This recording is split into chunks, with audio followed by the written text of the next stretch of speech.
and welcome to Kate in Scotland. Bleh. Today is the 31st of October, which means that it is Halloween, also known as All Hallows Eve, Samhain.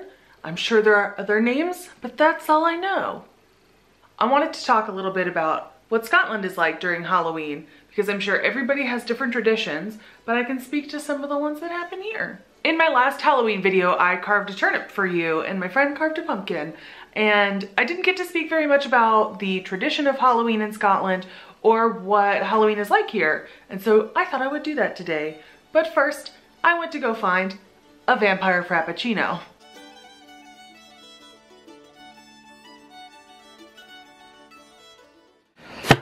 We are going to talk about pumpkins, turnips, costumes, and a bunch of witchy goodness, so hang on to your brooms.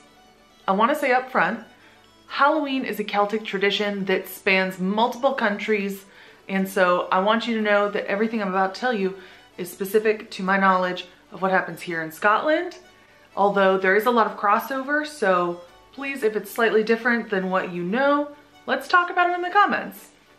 I am super curious to know what Halloween is like across the world. As you might know, Halloween is rooted in Celtic tradition, and it is not the goofy, sexy, nurse-laden holiday that you've come to love or hate. It actually comes from the pagan holiday Samhain. Samhain is a pagan holiday that transitioned into Halloween sometime probably between the 7th and 9th centuries with the spread of Christianity in the region. The Pope issued an edict to his missionaries in the area that would ask them to adapt Christian holidays to the pagan ones in practice in order to squash and blot out the pagan gods of the Celts. Samhain aligned with All Saints' Day, and the day before All Saints' Day was All Hallows' Eve. All Hallows' Eve is actually where we get the word Halloween. In Scots, evening would have been shortened to Ian, so that Holy Evening or Hallowed Evening would have become Hallowe'en, and then Halloween. Samhain marked the end of the harvest and welcomed the coming winter. It actually means summer's end in Gaelic. It's also the word for November. Samhain was a time when the veil between the living and the dead was its thinnest. But the spookiness didn't end with the advent of Christianity in Britain. Let's get to some traditions of Halloween in Scotland. First, divination. Halloween was a time for peering into the unknown, and love was a big part of it. There are a few traditions centered around finding a spouse, which is a little strange considering the macabre nature of the holiday, but I guess if you want to find out if you and Brad are meant to be, it's probably smart to do it when the spirits of the beyond are close at hand.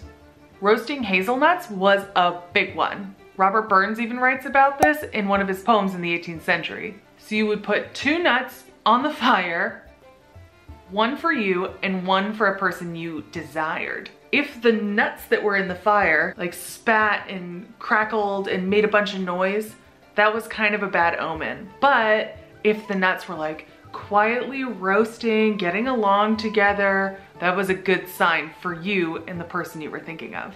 You, as a woman, could look into the mirror on Halloween and hope to find your future husband's face.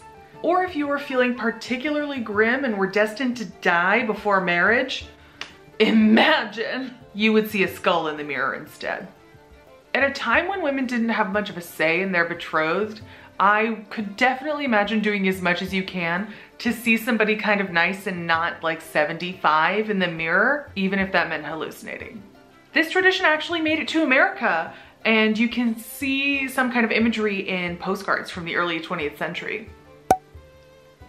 There was also a tradition of pulling up kale from the garden with your eyes closed to try and predict the future shape of your spouse. But that one seems a little murky to me. That one's in that Robert Burns poem as well. It was common to build large communal fires on Samhain and Halloween, which would keep the bad spirits away.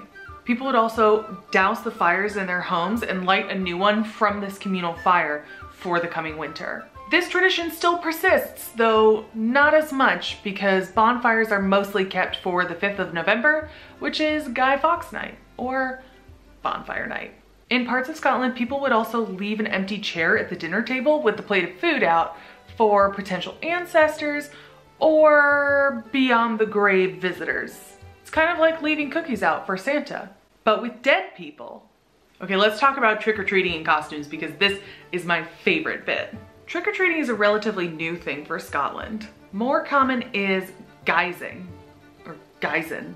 This tradition began when children dressed up as spirits or demons to try and blend in with the ones that were on the earthly plane on All Hallows Eve. If you had a good disguise, you'd get a treat. Get it? Disguise, guisin. Kids wore old clothing with masks or covered their faces in ash from that communal fire I mentioned to try and keep them safe from bad spirits. The tradition then kind of morphed into doing performances or party tricks in exchange for treats. And this is the kind of guising that my grandpa did as a kid in the west of Scotland. Pranks were also pretty common on Halloween from about the 18th century, which is where we get the popular nickname, Mischief Night. Trick-or-treating is probably an amalgamation of some of these Celtic traditions, which is brought to America by the great influx of Irish and Scottish immigrants. Last year, I had loads of kids come to the door in costumes, telling me jokes and riddles, and it was the cutest, and I liked it so much. Probably the most iconic of the adapted transatlantic traditions is the pumpkin. Thing is though, it never began with a pumpkin.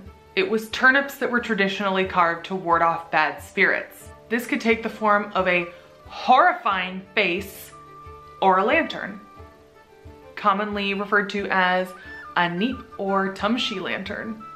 I think tumshie just means like a dummy.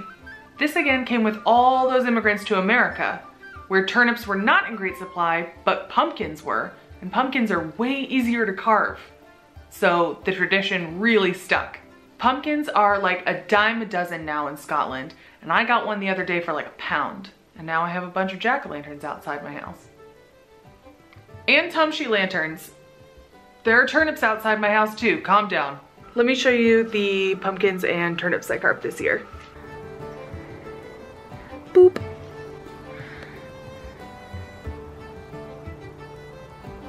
There are other autumnal customs that you might recognize that also have their roots in Celtic tradition. Bobbing for apples comes from the tradition of duking for apples. Yeah, I said duking, like dunking. Duking, dunking. Apples were sacred in Celtic lore, and they were used to predict good fortune for the coming year. If you could get an apple on your first try, then you were in luck, but if you took like 3 or more, you were pretty much screwed. I know people that still duke for apples. Have you ever eaten a donut off a string on Halloween? That's from here too, except here it's treacle scones and way messier. Treacle is kind of like a light molasses, and you'd take a scone and dunk it in this stuff and then tie it from a string so that when you try to bite it, it gets all over your face and hair and it's totally ruined for the rest of the night. I also know people that still do this. Bunch of weirdos. Well, there you have it. Well, not all of it. If I was gonna give you all of it, you'd probably make it to the spectral plane before I was done. I hope you enjoyed this though. I had a lot of fun doing research on this, so if you have any more tidbits to give me, let's share them down below in the comments and we can start a dialogue. Let me know if you do any of these traditions at home. I'm really keen to see what you guys do on Halloween, so let's have a chat. Thanks so much for watching, and I will see you in my next video. Bye, happy Halloween, happy Halloween.